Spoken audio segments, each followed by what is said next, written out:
Let's start off with what is happening out in the economy with stimulus now is being pumped into the economy in the U.S., in Europe, and here in the U.S., they're tapering off the stimulus. They're raising interest rates. What effect will this have on the stock market, the housing market, the auto market if the Fed continually raises rates and cuts back on the stimulus here in the U.S.? Well, history shows us anytime you get into a rate hike cycle, they generally overdo it and they choke off whatever recovery or whatever impact the low rates had.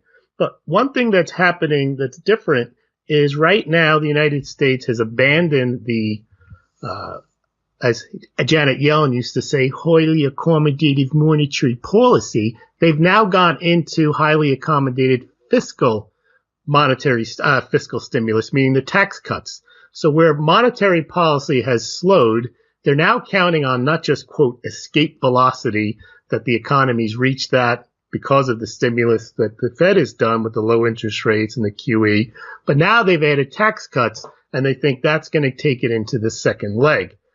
But the United States, or the Fed, started its rate hike cycle and stopped its QE precisely at the time when one might think they instructed the Bank of Japan to start theirs. The Fed stopped QE at the end of 2014, and immediately the Bank of Japan launched a huge QE, which they're still doing. They have negative interest rates. The ECB started QE at the direction of then Vice Chair Fisher, who's big buddies with Mario Draghi, and they started QE. And now the QE that the ECB has done, I think, is over $5 trillion, which dwarfs the $4 trillion that the Fed has done. Then you had the Swiss National Bank doing its own form of monetary debasement and printing francs and buying U.S. stocks. And then you've got the Bank of England with a zero interest rate policy. They're buying corporate bonds. ECB, I think, has almost run out of corporate bonds to buy. So I think what will happen with the Fed is they're going to get to a point where they're going to have to stop raising rates. And at that point, when they stop raising rates, it'll be the turn of the other central banks for them to start raising them. They're all in this together. They all have to, as you might say, pass the potato as to who's easing and who's not. And right now, it's the United States' turn to push up the interest rates and stop the QE, and it's time for the rest of the world to stimulate.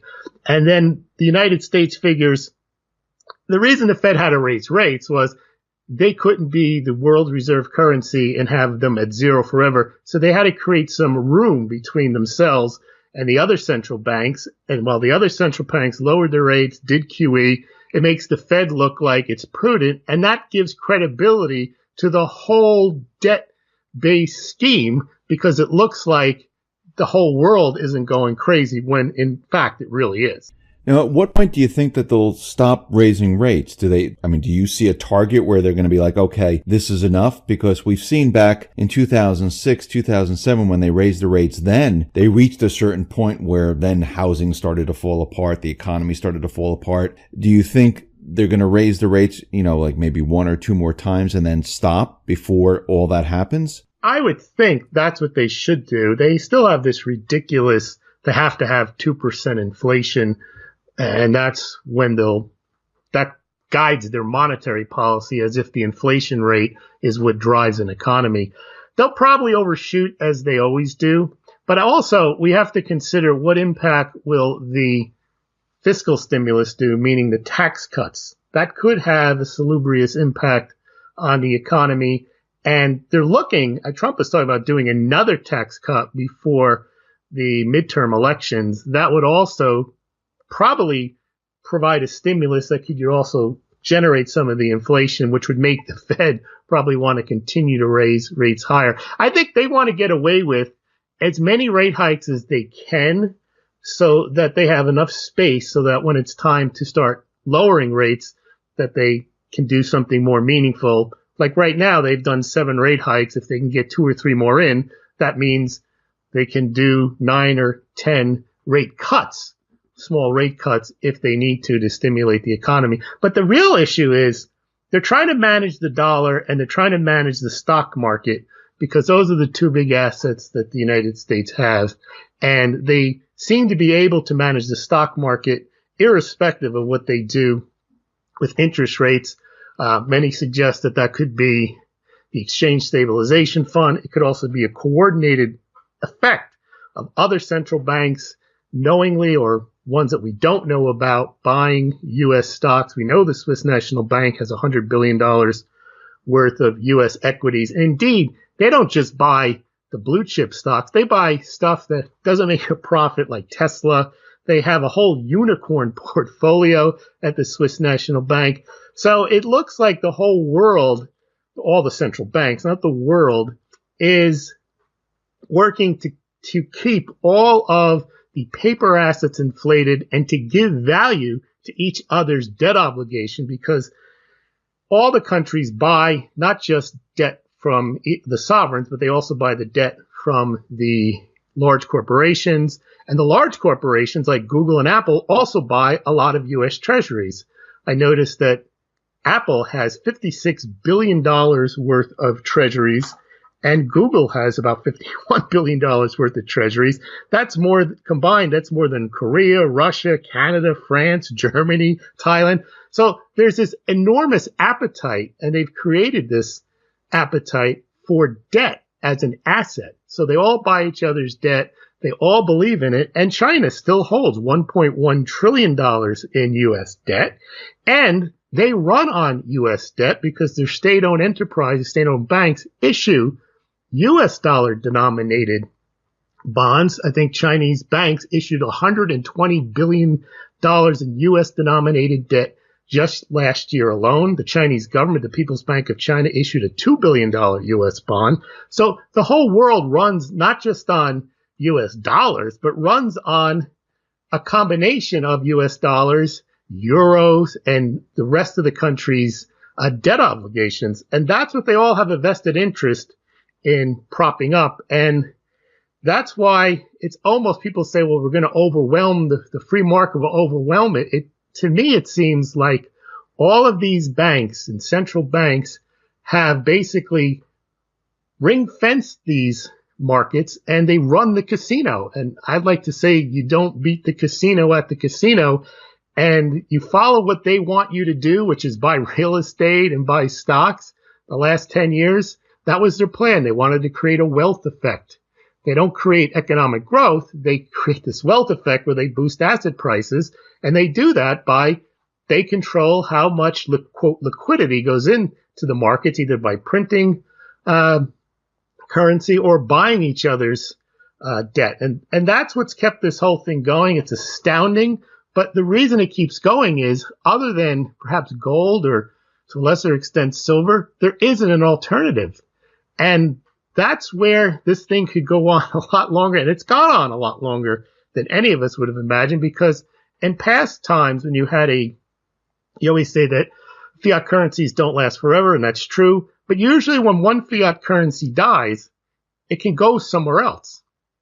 So, for example, if the Argentine peso died in the 20s, well, that's fine, or the Hungarian florent, whatever. It could go to, at the time, the dollar, which was backed by gold under the Bretton Woods standard. Today, there's nowhere to go, so they all realize that, and I think they all support each other in this, and only a few countries that are outside of the system, like Russia, maybe Syria, and Iran, those are the only countries that really have a vested interest in not being part of this, because they don't run these big deficits. Russia doesn't have a consumer economy. It's not debt-based. They don't have a lot of external debt. They've got 18% of the reserves in gold. They have only $45 billion in U.S. treasuries, and they're oil-based. But most of the world isn't set up the way Russia is. And ironically, as we were talking in the pre-interview, the ruble is a very weak currency, even though it's got an 18% gold reserves. It's got a lot of oil exports, and it doesn't have a lot of debt. Now, Russia, they're selling treasuries right now, and they're purchasing a huge amount of gold. And I think you report on this all the time that, Russia is constantly adding to their gold reserves, and they just continually do this. What's your take on why they're continually adding more and more gold to their reserves? Okay, so Russia has the second largest gold mining production in the world. Russia also has very little trade with the United States. Russia's been under two sets of sanctions with the United States and also with Europe for the longest time. So what Russia figures is there's no real reason to hold treasuries other than, unfortunately, for most central banks, it is the reserve asset of choice because other countries accept it, and it's a sign of having something prudent. That's just the way it is. That if you look at current reserve assets right now, the United States dollar makes up 60, this is according to the IMF, just the first quarter, 62.5% of all foreign reserves. And then the euro is like 20.4%, the Canadian dollar about 2%, the pound 4.5%, the yen 5%, Australian dollar 2%, and then there's about 1.4% in Chinese RMB. So if a central bank is going to hold reserve assets, the most prudent thing to hold would be gold, obviously, and then U.S. Treasuries. Now, Russia has a large gold mining production. So what they've been doing over the past, I think since 2008, they've been adding gold to their reserves at a pretty big pace. They added 224 tons of gold in 2017. They added 199 in 2016. I think they added, maybe 210 or something in 2015. And they've gotten their gold reserves up to about 18% of their overall reserves. Now, they mine a little bit more than that each year. And the remainder of that gold goes to China because China has a voracious appetite for gold as well. And China is the number one gold producer. So they add gold not just to the reserves, but to their state-owned banks and other sovereign wealth funds in the country and other, communist Chinese leaders. Rich people also have a lot of gold. And then there's a lot of gold traded on the Shanghai Gold Exchange. So Russia's been adding since 2006. And right now they're at about 1,900 tons. Now, that amount of gold is worth about $82 billion, about $80 billion, which it's a large amount of gold, but it's not a large amount of dollar notional amount. When people get excited about Russia's gold holdings, it's significant, and it's a sign that because Russia is doing it and they're guiding their central bank affairs a certain way to gear towards gold. But the more important gold numbers are how much gold India imports, which, for example, Russia added 224 tons of their 350 tons of gold that they produced to the Central Bank of Russia. But India imported 906 tons last year. China also pulls in an enormous amount of gold through Hong Kong. China also mines about 450 tons of gold a year. Most of that doesn't make its way to the People's Bank of China's balance sheet. As I mentioned, the People's Bank of China is now behind Russia. The Central Bank of Russia has managed to pass the People's Bank of China in gold reserves and now has about 1,900 tons, over 1,900 tons, and People's Bank of China is stuck at 1,842 tons. Now people say, well, they're lying. Well, it's obvious that there's more gold in China than at the People's Bank of China because we know that over the past 15 years or so, China's mined about 5,500, 6,000 tons. They've imported about 10,000 tons into Hong Kong. We see every year that the Shanghai Gold Exchange has 2,500 tons of gold withdrawn. So there's an enormous amount of gold in China. And there's an enormous amount of gold also. It's just not on the People's Bank of China's balance sheet. And there's an enormous amount of gold in India. And people estimate that India and China, within the confines of those countries, each have about 20 to 24,000 tons. Now, India, the central bank or the Reserve Bank of India, only has 557 tons of gold, but the people have it and the temples have it. So Russia is doing what I forgot her name, Elvira, whatever the chairman of the central bank is, they decided when they went under sanctions. Now, this is strange because the United States, most other countries wouldn't do this. When they went under sanctions and knew they were going into hard times, they made a goal to increase the reserves from 350 billion up to about 500 billion, and they're slowly heading there. They're almost at 500 billion today. So in bad times, they've managed to increase the reserves, whereas most countries, they would launch a stimulus and they borrow money to offset the negative impact of the sanctions. So they're not doing that. And what they have done is they've lowered their U.S. Treasury holdings, and they did it all in one boom. People were saying for the longest time, Russia's dumping treasuries. They weren't. They had about 100 billion for the last 12 months, and then boom, in April, they dropped them down to about 47, 48 billion, and they've just steadily been adding gold. So they rebalanced their treasury to gold ratio, and they've increased their position. So Russia's in the best position to ride out any type of debt type of collapse because they really don't have any, and they also have a decent gold position. Now, we also see other countries, they're repatriating their gold, and we also see Kazakhstan, their gold reserves, aren't they past the United Kingdom right now? Correct. I started tracking Kazakhstan. They caught my eye about 2 years ago, and I report on them monthly.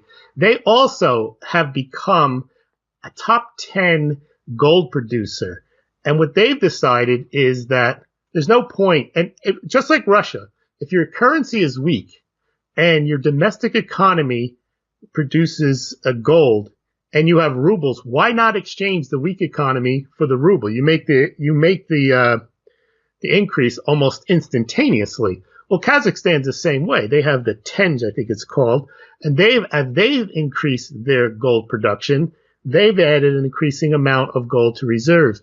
They actually beat Russia in one aspect of gold accumulation. They've added gold to their reserves 69 straight months, whereas Russia's had a few months where they stopped buying because I think they have a target for the year that they want to hit. When they hit it, they may slow down in a particular month. But Kazakhstan now has, well, they had 314 as my last report. They just reported their May numbers 2 days ago. They now have 318 tons of gold. That places them ahead of the United Kingdom, which only has 310 tons. Now, if you think about it, Kazakhstan is a relatively small country in terms of GDP. England is supposedly the home of the city of London and a big major player. The pound is a major reserve currency. Well, not major, but it's still in the strategic drawing rights of the IMF. And yet Kazakhstan has a larger gold position than England. A part of that's because England sold their gold off in Brown's Bottom in the early 2000s, and they used to have about twice as much gold as they have now. But still, for a country like Kazakhstan doing the smart thing, taking their domestic mining supply and adding it to reserves, they now have, I believe, about 40% of their international reserves in gold. So it's a significant thing because Kazakhstan is not a major economic power, but is becoming a major central bank gold power player. Now, the amounts are small. They had 4 tons a month, but the fact that they're 15th and they used to be like in the 40s in the league tables is fairly significant. Turkey's doing the same thing. Turkey has added a lot of gold and has exhorted their citizens to do the same. Now, Turkey, the price of gold in Turkish lira has skyrocketed because the Turkish lira is not doing very well at all. And so they're also not just adding gold to their central bank, but also to their other banks, which under some strange trick of what they do, they report to the IMF the gold in the banks and in the central bank. But they're also importing a lot of gold into Turkey that doesn't, just like in China, it doesn't end up on the People's Bank of China's balance sheet. It doesn't all end up in the Turkish balance sheet. So countries with weak currencies, like the ruble, the Turkish Turkey, the Turkish lira, they're more apt to need to buy gold and to have gold as a defense against a crumbling currency. So I think that's what's going on with the central banks. China doesn't want necessarily to defend its yuan. It likes to devalue it from time to time. And I think that's probably why they don't add gold to the PBOC balance sheet. They prefer not to. They prefer to hold that gold at other places so it doesn't impact the value of the yuan overall. Now, what about the United States? Are there any reports that the United States is bringing in gold or actually has any gold? Now, that's one that, like all these numbers, any of them, you can't really trust what any of them say. People have biases as to which ones they wish to believe. What counters against the United States having or not having gold is, the main thing I think, to my mind, is that the gold at Fort Knox hasn't been audited fully since, I think, 1950, whatever. So that is a red flag. But I think it's more likely that the gold is there. And I might even say maybe it's not even hypothecated. Maybe it is there. But the reason that the United States doesn't audit it, doesn't talk about it, is they don't want anyone to think that somehow gold is important in the grand scheme of things.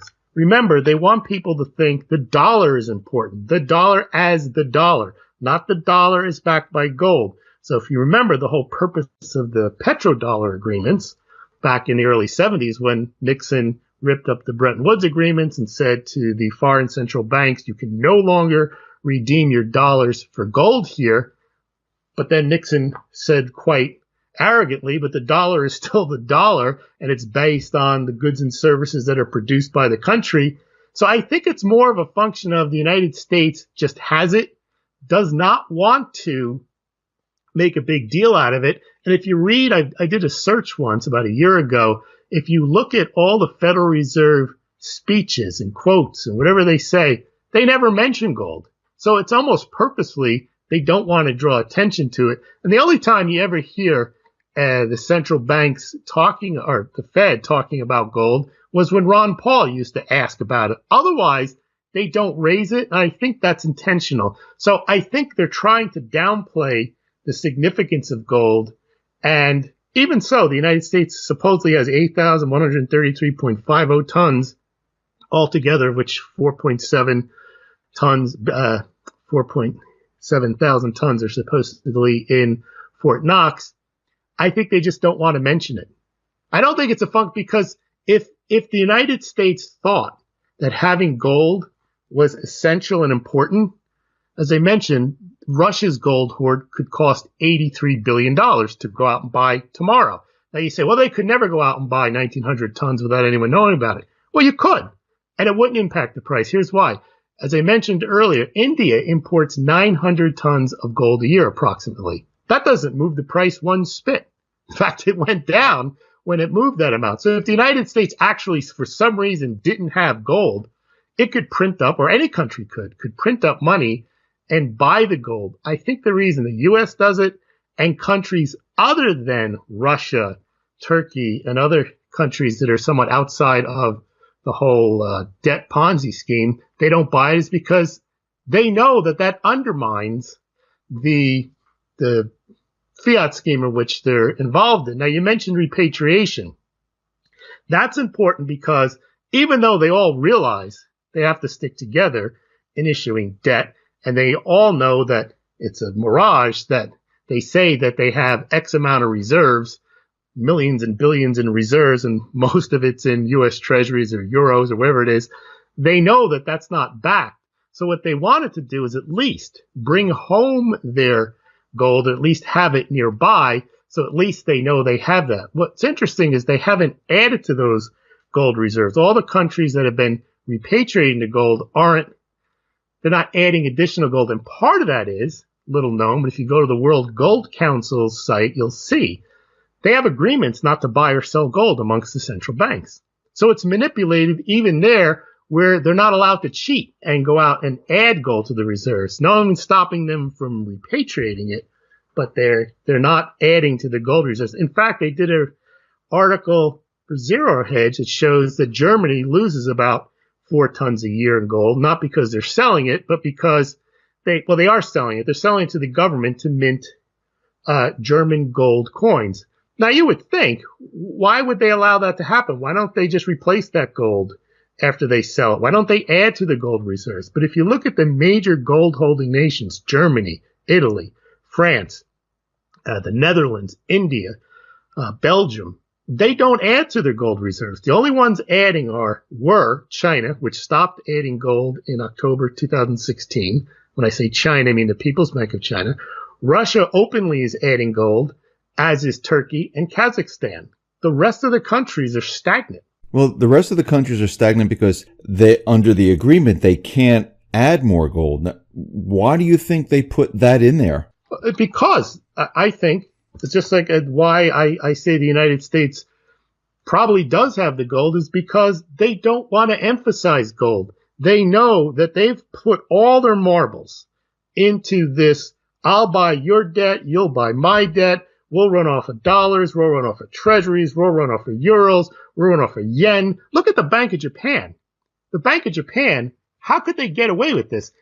The only reason the Bank of Japan has stopped buying treasuries is because the Bank of Japan buys just about every Japanese bond on the planet. So they're locked into the paper game. They can't break out of it because if they did, it would expose the entire system and people would start to look to gold as being more valuable than they have it set at or manipulated to. So no one wants to step out and do it. The only ones who are doing it are Russia, and it makes perfect sense for Russia to do it. They're on the outs as it is. They're an outlier, and they're lucky enough to have gold reserves on site in their country, and they have a weak currency, so it makes and they're not part of these arrangements, so it makes total sense for them to have it. And they don't need to have a lot of dollars or treasuries lying around because they don't have a lot of trade with the United States. But the rest of the countries are all tied at the hip together, including China, European countries, Australia, Japan, United States. They're all part of the same system. So that's why they've all agreed to trust this system of U.S. treasuries and other debt securities. That's how the world runs. Now, since everything is connected, like we're saying, and they're, moving the potato around, we do see certain things happening in the economy, like in Australia, Canada, like the housing markets there, where, the prices of homes were, skyrocketing. They're starting to fall. The same thing in the United States. We're starting to see prices decline. And because the rates are moving up, we're starting to see mortgage applications decline, and it's kicking a lot of people out of the market. Now, aren't they nervous and afraid of, something like that, where all of a sudden you see prices decline, traffic drying up, people not purchasing houses, where this might, turn into some type of snowball effect and they won't be able to stop it, and it might just destroy the whole system because of, the housing market coming down, which affects many other markets. Yeah, here's the difference between the last housing crisis and the one that may come up now. Back then, if you look at the number of new homes sold and just existing homes sold, it was 2, 3, 4 times higher.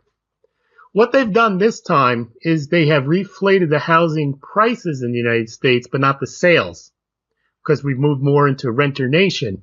So the real issue in the last housing crisis was the extent of the number of foreclosures. Today, the people that have bought these houses and moved the prices higher, 40 to 60%, depending on the market, could be as high as 90%, bought them with cash. So there's not going to be the same foreclosure issue. There's just going to be the loss in value. But a lot of people, a lot of investors who own homes, they don't hold them anymore necessarily for the increase in value. They're happy to take it, but it's also a place just to park money that no one knows about. The big thing they're trying to do, and it dwarfs the real estate, is they know that there's a limit to how high you can boost a home price, because they're based on income in most cases, or the ability of somebody to pay cash. So in a residential community, middle class area, house is $200,000, $300,000, $400,000. they know they can't make all those houses go to $5 million because people can't buy them. They don't have the income test, and there's not enough people with cash who just buy all those houses. What they like to focus on is the stock market. Stocks right now are totally devoid of any rational basis to, you don't have to have, like for a house, there has to be a rational basis somewhat that it has to be based on income to debt ratio in order to buy a house. You have to have a little bit down in most instances. But you got a company like Tesla, it can go to wherever it goes. In other words, there can never be a price too high for a stock or too expensive for anyone to buy it. It may be overvalued, it may be ridiculous to do it, but there's nothing stopping a stock from going from $800 to $1,200 to $2,400. You can say, well, there's PEs and there's other restraints. Not when you have Tesla. There is no PE. There is not even a price revenue. That company really, when I started doing securities work 30 years ago, 20 years ago, it would never have gone public. It has no track record of ever earning a profit. It probably never will. So they like to focus on, that's why the Swiss National Bank buys this type of stuff. What they've done is they've destroyed the concept of value, real value, not just by downplaying gold, but by boosting the stock market so that people feel comfortable buying stocks that make no money. This Warren Buffett thing about value investing, that's long dead. Warren Buffett doesn't make money now by picking the right stocks. He makes money by buying the ones that he knows that are backed by all the other people that are buying the stocks. So I'm not sure that the housing market is going to be as big of a deal. It's probably a bigger deal in Canada because it never collapsed and in Australia. But in the United States, we haven't seen the home sales, both the new or existing home sales, rise. And as I mentioned, a lot of them were cash-based. So what they can control, and the reason they don't like the housing market as much as they like the stock market is, when you have a housing collapse like we did last time, you have societal issues, you have empty homes, banks have all these assets lying around, they don't know what to do with them, they become the target. Stocks, they seem to have the ability to boost stocks. And if we did have a stock market collapse or correction, they can easily print up each other's money and debt and buy more. And that's what we've seen. We've seen the stock prices since 1987, even though we've had a crisis in 2008, 2009, they just go straight up. I remember in the 70s and 60s, the prices of stocks would go down and you could have years where they went down. And it was all based on fundamentals and what the companies were doing and how well they were doing. And in a recession, they didn't go higher. Today, stocks go up just because. So I think that's what they've decided to push more of their money into are bonds and stocks. And they've managed to keep these prices elevated across the world. Now, China's got a problem right now because the Shanghai exchange has dropped 20%. And you know they're going to pump more money into the Shanghai Stock Exchange to try to boost that. I think actually China is the place where the whole thing could fall apart because they've created more debt than anyone. They're the ones who are reliant on debt for their growth. They're the ones who have built bridges to nowhere. They're the ones who are doing the Belt and Road. They're doing anything they can to create GDP via debt and to create jobs and growth. And at some point, they've realized, the Chinese Board of Governors, the head of it said, we may reach a Minsky moment if we haven't already, meaning that they may have already issued too much debt. So right now they're trying to deleverage. And what's happening with the deleveraging, it's slowing the economy. And then boom, they get hit with this tariff stuff. And now they have to print more. You want to subsidize the companies that may get hurt by having to pay a tariff. So China's in the position where, and they also have unfunded liabilities just as big, if not bigger than the United States. So China's in the point where if they have to deleverage, they're worse off than any of the other countries who don't have much growth, and their growth isn't necessarily based on debt. They're kind of on an even keel with, as we talked about, the United States has very low GDP, so do most of the countries. But China has high GDP, and that's helped fuel their ability to move 300-400 million Chinese people from the country into cities. They can't just send them back. So they have to keep the whole thing going. And that's where China, I think, is the weak point in the entire debt Ponzi scheme, because they're the most reliant on it, and the world is relying on China. They're the ones who took the world out of the recession. And even when the recession supposedly ended, they kept going. They've been at this since 2009. I think they've poured more concrete in 5 years than the United States poured since 1880 to 2010 or something like that. So they are a massive economic engine. And if that slows down, that's going to be a case where they're going to be hurt. And the problem right now they have is they have all this dollar-denominated debt, and the dollar is going sky high, and the yuan is going down, and they don't really have much. There's not much they can do about it. So that's what I'm most concerned about, is China, not a collapse in asset prices, because asset prices can be boosted just because, as we've seen, there's no limit. I mean, they could do $10 trillion worth of QE. In fact, the Fed was talking about, Yellen, before she left, that the next QE may involve equity purchases. So if the U.S. stock market goes down, she can go over they don't have the authority to do it. They can go over to the Congress, and Congress will say, oh, you can fix this? Sure, go ahead. Put aside $2 trillion and buy stocks. And the stock market would go nuts if we found out the Fed was going to invest. And that's the problem, is they boost these stock prices beyond any recognition, and that's what they've been doing. I think the central banks, I think they are worried that there's problems in the economy, because just today out of the Wall Street Journal, they're saying that the next recession may hit in 2020. Christine Lagarde from the IMF is saying that the EU needs a rainy day fund to prepare for an economic shock. The Biz is saying, and this is coming out of their latest annual economic report, that, a lot of the banks, they might have been, manipulating, using Lehman-style tricks to disguise their debt. And, maybe these banks aren't as strong as they are saying. So it looks like they're preparing for something big to come, and they're trying to protect themselves by putting this out, right now, to let people know that, yeah, we know there's problems. It's not us, it's them. And I mean, that's what it seems like in the Wall Street Journal, where, just a couple of years ago, all these corporate media outlets, they were saying the economy is fantastic. And now we have and I know the numbers are, manipulated. Everything's the same. The calculations, they're using the same calculations, but using the same calculations for unemployment, GDP. The corporate media is now saying, with the lowest unemployment, using the calculations that Obama was using, they're saying that we're heading towards a recession. Now, why all of a sudden did they start to switch all of this, where they're saying, yeah,